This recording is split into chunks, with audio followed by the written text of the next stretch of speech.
GenX Millennials, this show is for you.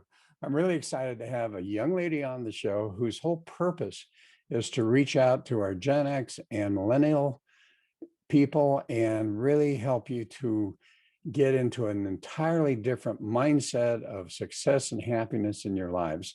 Her name is Eden Gold, and she's just a lovely young lady that really has a purpose to help you to overcome some of these limiting beliefs, transforming our mindset, and really accomplishing that sense of self-awareness, self-acceptance, confidence, happiness, and developing positive lifelong habits that are going to make a difference for you and those whom you love in your life. So anyway, look forward to having you join us. At the end of the day, it's not about what you have or even what you've accomplished. It's about what you've done with those accomplishments. It's about who you've lifted up, who you've made better. It's about what you've given back. Denzel Washington. Welcome to Inspire Vision. Our sole purpose is to elevate the lives of others and to inspire you to do the same. Hey folks, thanks for joining us today. Lovely guest, Eden Gold. And where on earth did you come up with the name of Eden? That's a great question, and both of my parents have different answers. My mom says, "Oh, it was a beautiful name." And then my dad says, "It was the name of my ex-girlfriend." So really, I don't know, but it's not biblical in the reason why. Okay, I love it. I live in Eden, so what can I tell you? That's great. Well, you have an interesting purpose behind you. Would you care to share with the audience, what are you trying to accomplish? I always say my mission is to impact the lives of 1 billion teens and young adults by educating them on how to overcome the shame surrounding mental health so they can speak up and really take control of their lives and their happiness starting today. Young people live in silence out of fear of what the world thinks. They don't want to be alone. Their friends aren't talking about mental health. So I want to be a catalyst for that change and help the people who need it most so they can be the next generation of confident adults.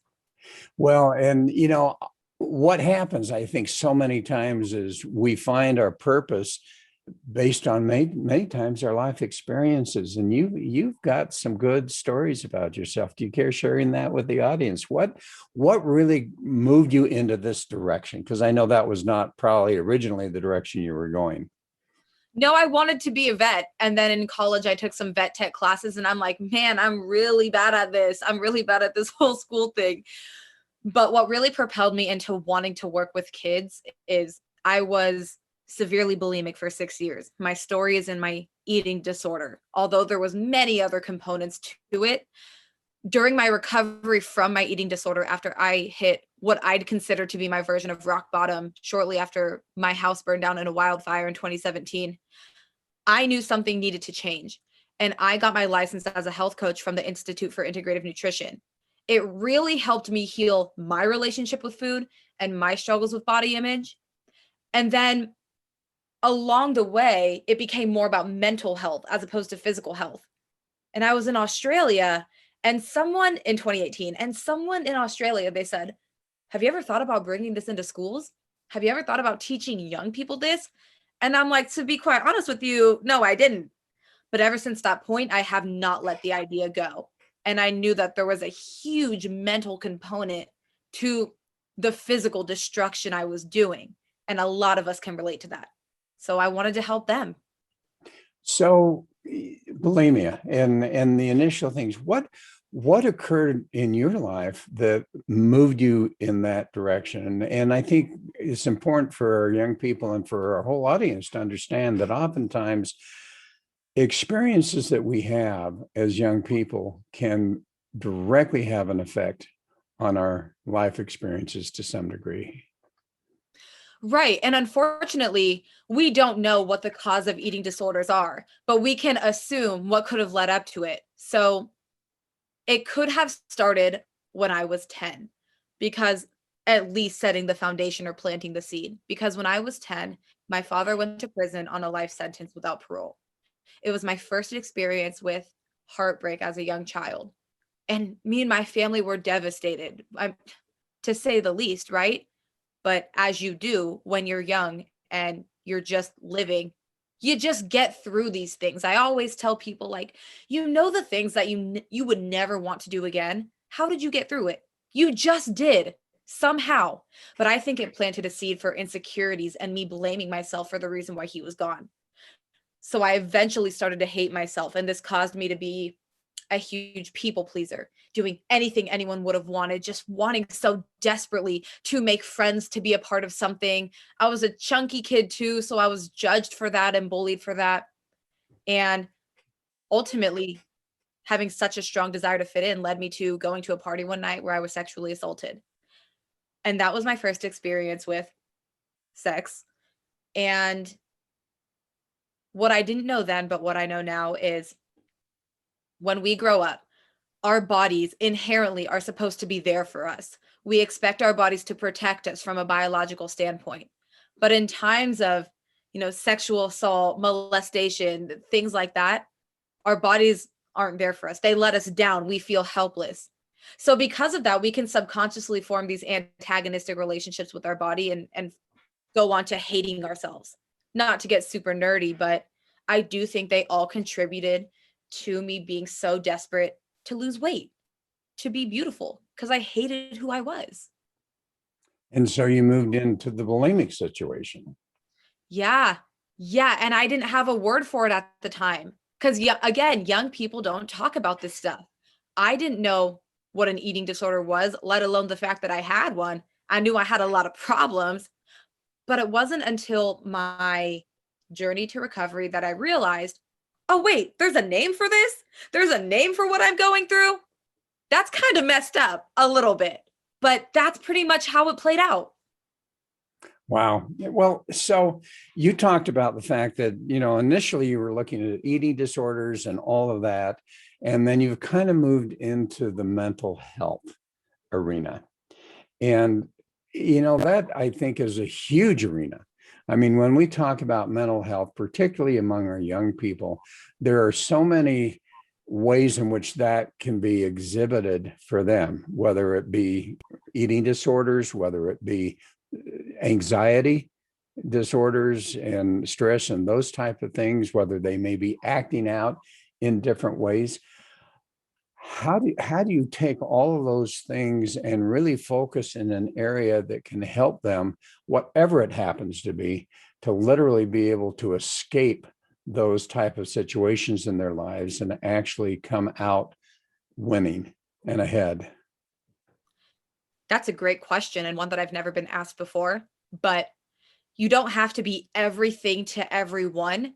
But what I do is I hone in on fundamental principles, and everyone has their opinion on what fundamental principles are, but on things that most of us were never taught in school, unless you were so fortunate enough to learn certain things by your parents. You most likely didn't learn how to love yourself, how to love your body through its developmental changes, how to stand up to yourself against bullies, how to identify toxic versus healthy. Now, many of us have seen these things if we've seen toxicity in the household, drug abuse in the household, whatever, and in our environment, but we're not able to identify it.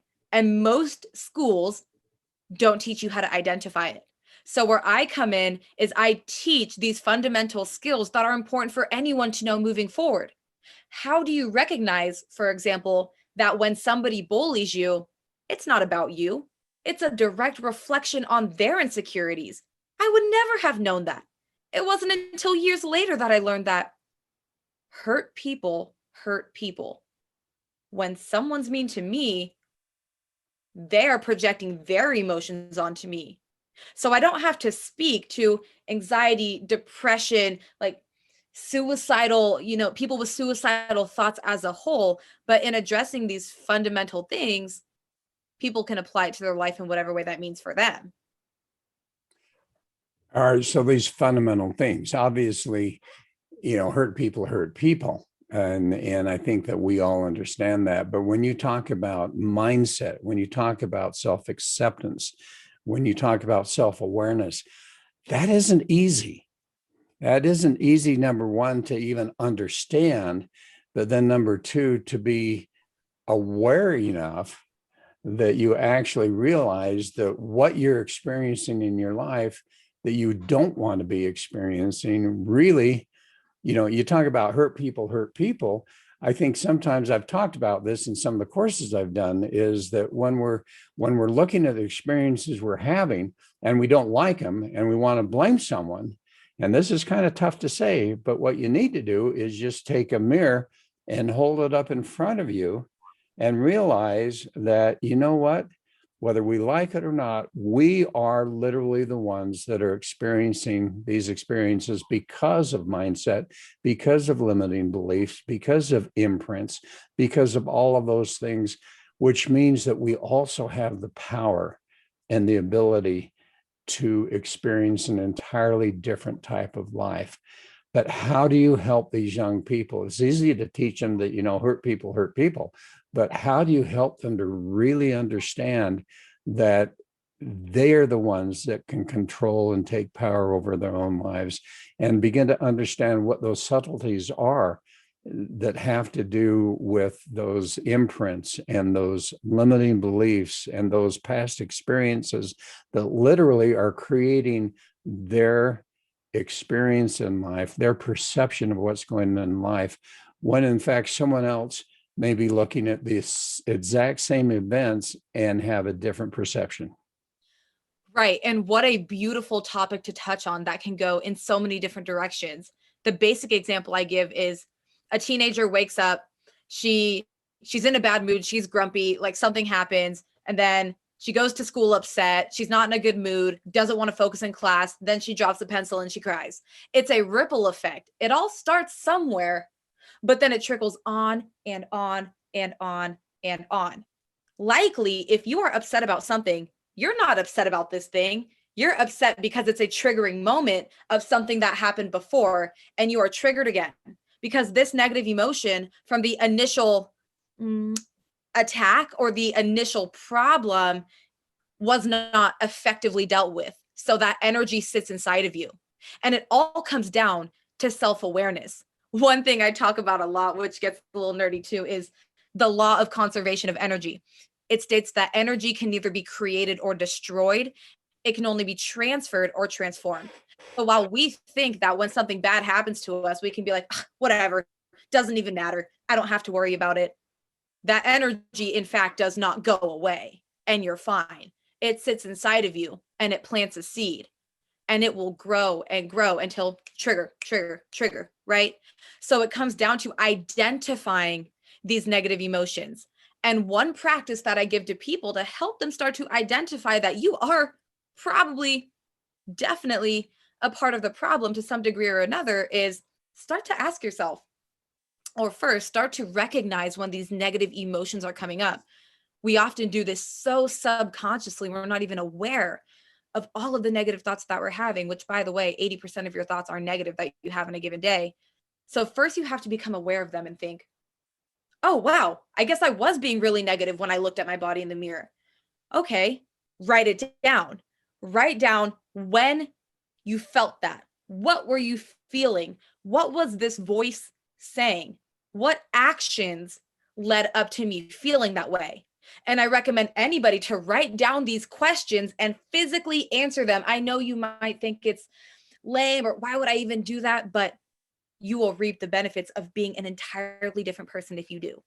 And over the course of maybe 3 days, a week, 2 weeks, after writing down the negative thoughts that you have in your head, you're going to start to find a pattern. Oh, every morning when I wake up and look at my body, I hate what I see. That's a reoccurring pattern.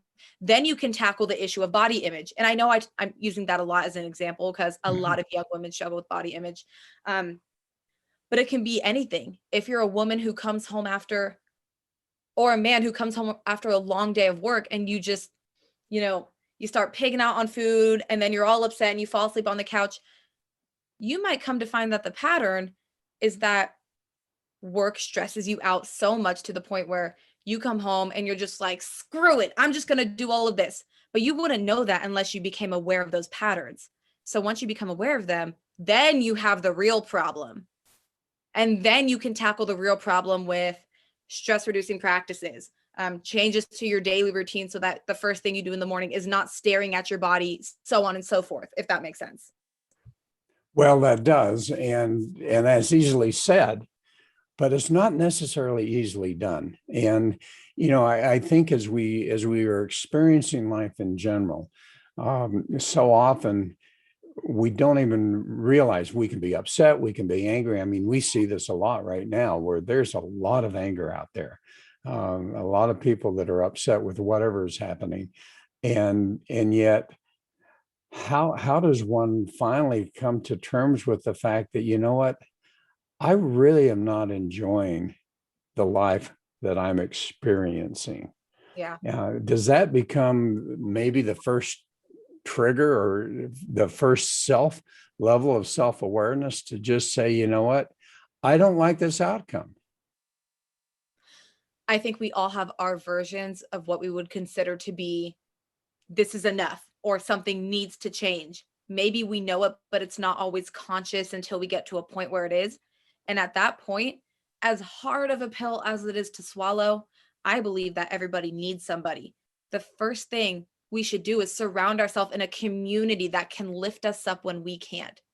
One of the hardest things I've ever done on my process of overcoming my negative or effectively coping with my negative emotions as opposed to binging and purging was to express my emotions. And at first, I was like, nah, I don't need to tell anybody because what can they possibly say to me that I don't already know? I already know it, but it's a lot easier to listen to somebody else, get that other perspective than it is to hear yourself talk and listen to it.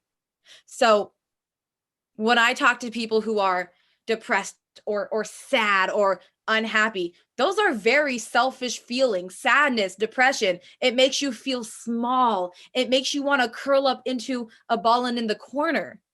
It's all about you. So the solution, get outside of yourself, expand your horizons, talk to somebody, anybody, find a community of people who can lift you up. And you can do this with a family, with one friend, with your therapist, a Facebook group of like-minded individuals or new moms also struggling with postpartum. Whatever that thing is, talk about it. And then you will have alternative perspectives that you can use when you don't know the tools yourself, because you don't have to know everything. Well, and I think community, you bring up an important point. Number one, communication, and number two, community. And I think so often we try to accomplish things on our own, and yet having someone else that's there to listen and to be there as a friend and be there to potentially advise if we ask for the advice, I think can make a big difference. We have a really hard time asking for help, but we think about it. When somebody helps you, they feel good about themselves for doing it. When you help somebody else, you feel good about yourself for doing it. And one thing that my coach, her name is Jen Gottlieb, she's amazing. She says, by not asking for help, you are stripping somebody from the opportunity to be there for you. We ultimately love helping people. Don't be afraid to ask for help. The only thing that will stop you is your own head. But it's about breaking down those habits that are not serving you, stepping into the unknown despite your brain trying to keep you safe or protected or in your bubble. Take that step, ask for help, and I promise you, every time you do, it gets easier. And you don't have to think about a month down the road, 2 months. You can have your end goal, but then bring it back down to the one step that you can do first to change your situation, to change your life. That is what got me to recover from my eating disorder, is not looking at some healthy, like vegan, hippie model, whatever that looked perfect, but looking at what the next step was to ultimately get to a goal where I was healthy. And it was just going one day without binging or purging, just one. If I do it tomorrow, whatever. But today I'm not going to. So today I'm going to reach out to someone. Tomorrow, whatever, maybe I'll change my mind. But today I choose to take one step and that's it. So did you get help or did you do it on your own? I did not get help. And if I could go back, I would do it differently. I I tell people sometimes I struggled for 10 years and I healed my relationship with food in 8 months. And although it may sound impactful, I wouldn't recommend that to anybody. I was so ashamed of who I was and I was so embarrassed to get help. And I was like, no, no, no. Like my life would be over if anyone found out I had a weird relationship with food. Like that's so weird. Like, ugh. But I would never recommend that to anyone else. And I helped them through that by showing them, hey, I was there too. And more people than you know are actually going through this. You're not alone, but I felt alone. So it's very hard to open up when you feel like you're the only one and you're the weird one. So So you have a coach now, you were mentioning. How do you find, how do you transform your mindset on your own? Or do you find that in ideal circumstances, you really are able to find someone to help you to do that? Do you find that there's a difference in the success rate of really changing one's mindset by getting some help versus doing it on your own? that's also a loaded question. How do you transform your mindset on your own? And is there a difference if you have help? There is a difference, but it's kind of just an extra layer. There is so much that you can do on your own. A coach is going to help keep you accountable. And depending on the expertise of that coach and what you're trying to accomplish, they will help you unlock the fears that are holding you back from being successful. So if my goal is to be a global speaker, which it is, they're probably going to help me unlock the fears I have around speaking as they come up. But in terms of my own life, there are so many things that I can do to build self confidence, to build self love, positive body image, whatever it is, heal my mindset around my reality on my own. And it starts with feeding your brain with positive messages and energy every day. All the foo-foo stuff that you refuse to believe is true, it's true. It really is true. It takes 16 positive comments to override one negative comment, but you can do it. And what happens after repeatedly repeating positive phrases to yourself is at first you're going to be like, okay, this is stupid, this isn't working, but you're just going to keep doing it because of whatever. Maybe you say your affirmations in the morning, maybe you write it down on a sheet of paper 3 times a day, whatever. One day you're going to wake up and you're going to feel differently. And I know because this happened to me, and you're going to catch on to it and be like, huh, I just thought that. I just thought I looked good today. That's weird. That's not right. And then you're going to try and talk yourself out of it. But then it gets easier and easier. And the easiest practice that you can do to put this into play is to write down on a sheet of paper, what do you hate about yourself? Or what are your negative thoughts saying? List them all out. I'm ugly. I'm not worthy of being successful. Da, da, da. I'm a nobody. I'm going to be alone forever. Then write down the exact, write it down in pencil.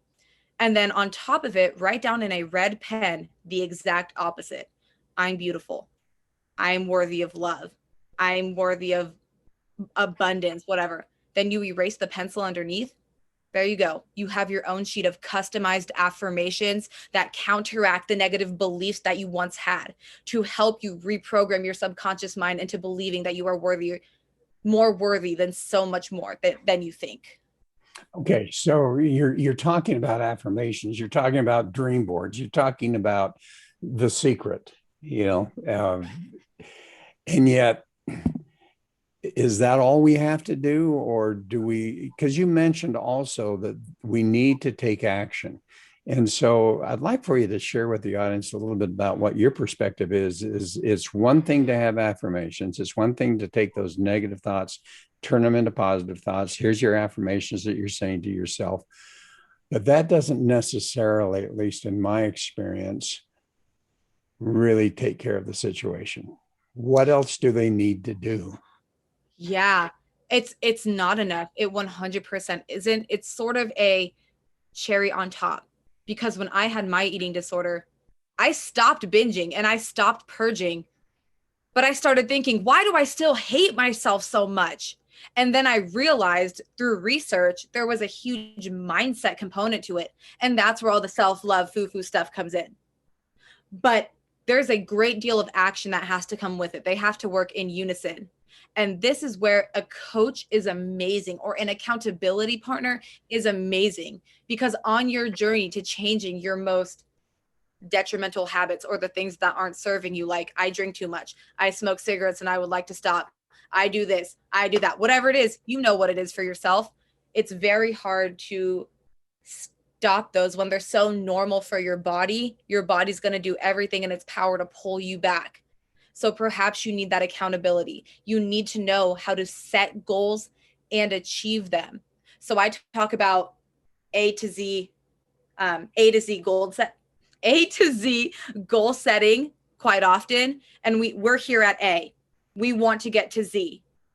So we're seeing our dream life, our goals, but it seems so untangible that we just give up before we even try, because we're like, there's no way I could ever get to that anyways.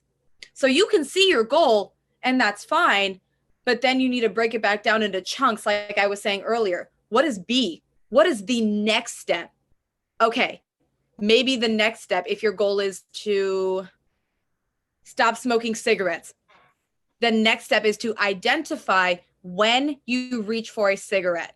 Okay, I reach for a cigarette on my lunch break, on this, on that. Okay, why do I do that? Because I'm stressed. It's been a long day. Okay, so then the next step is finding something to replace a cigarette when you are stressed. These are one of the practices of Tony Robbins. You can't take away a habit without replacing it with something else. So what can we do in replace of that in times of stress? Well, I can do this, I can do that. And then you can look up online, create a list or whatever. So the answer is just to break it down into tiny micro steps. And if you don't know how, or it's still too daunting, get a coach. Get a coach, find a mentor, find a community of somebody who is legitimately going to help you. Well, and you bring up a really good point. And this is something that I've actually worked with some of my clients on in a business perspective, as well as personal. But you know, what is that ideal scene? What is that dream? What are you trying to accomplish? Now, what would be the last step you'd have to do in order to achieve that? Okay, well, that's still far out. So if you go back a little bit before that, what would be the previous step you'd have to do in order to do that last step? And when you actually work back very specifically, all of a sudden you come to the here and now.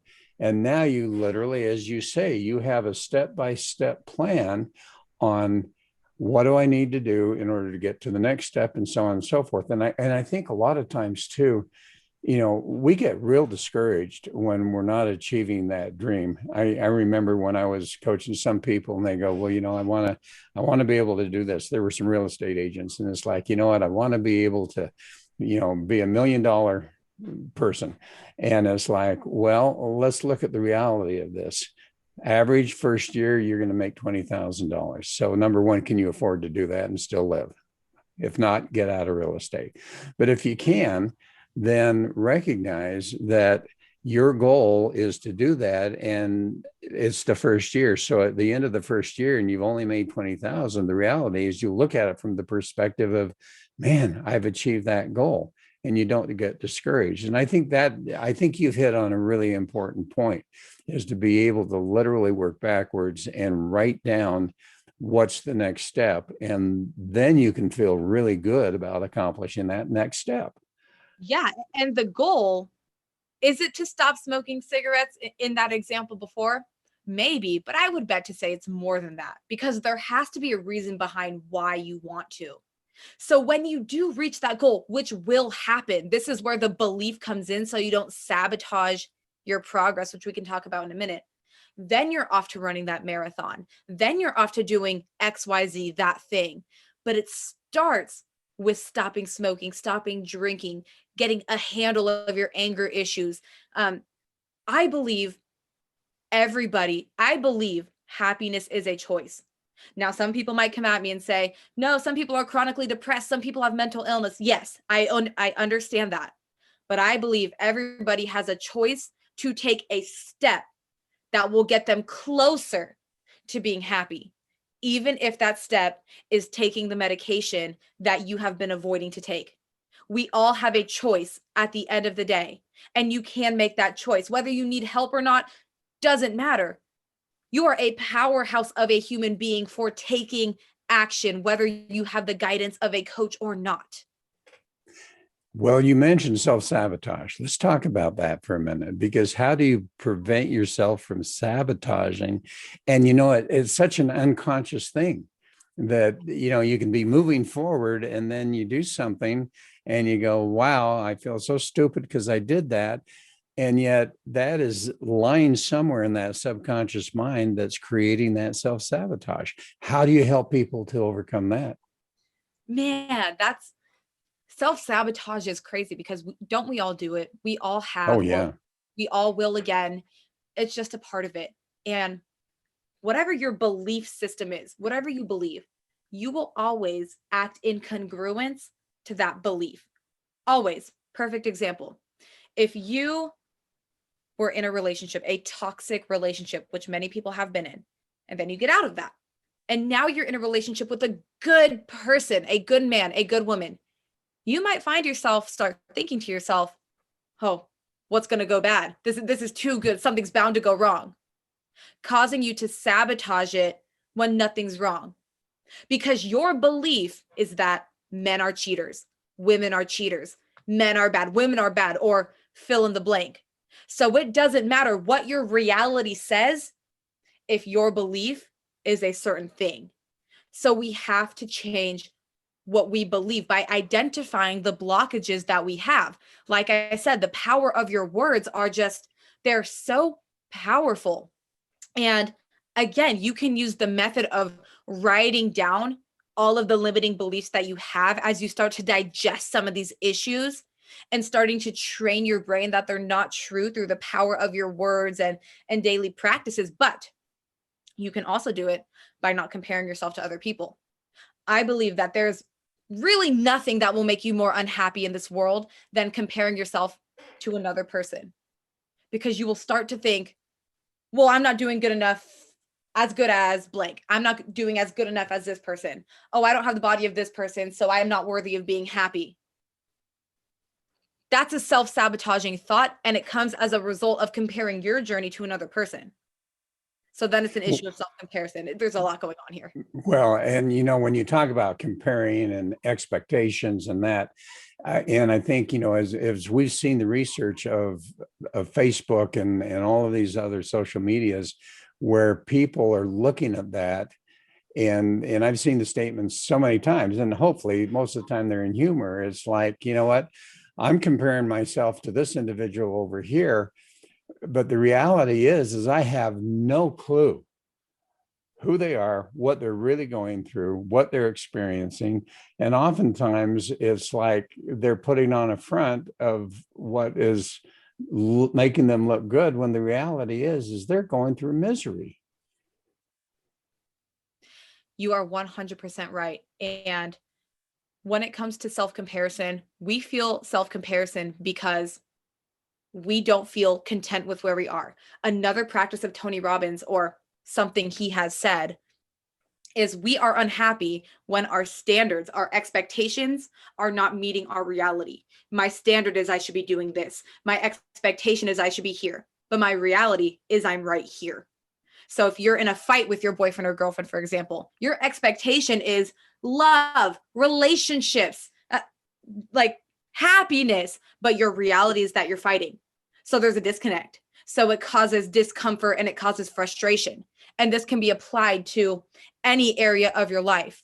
So you have to identify what your standards are that you've set for yourself and your reality, and figure out, how can I meet my reality to my standards so I'm happy? Because when they're not connected, we compare ourselves to other people who are fulfilling, quote unquote, right? We don't know. It's online.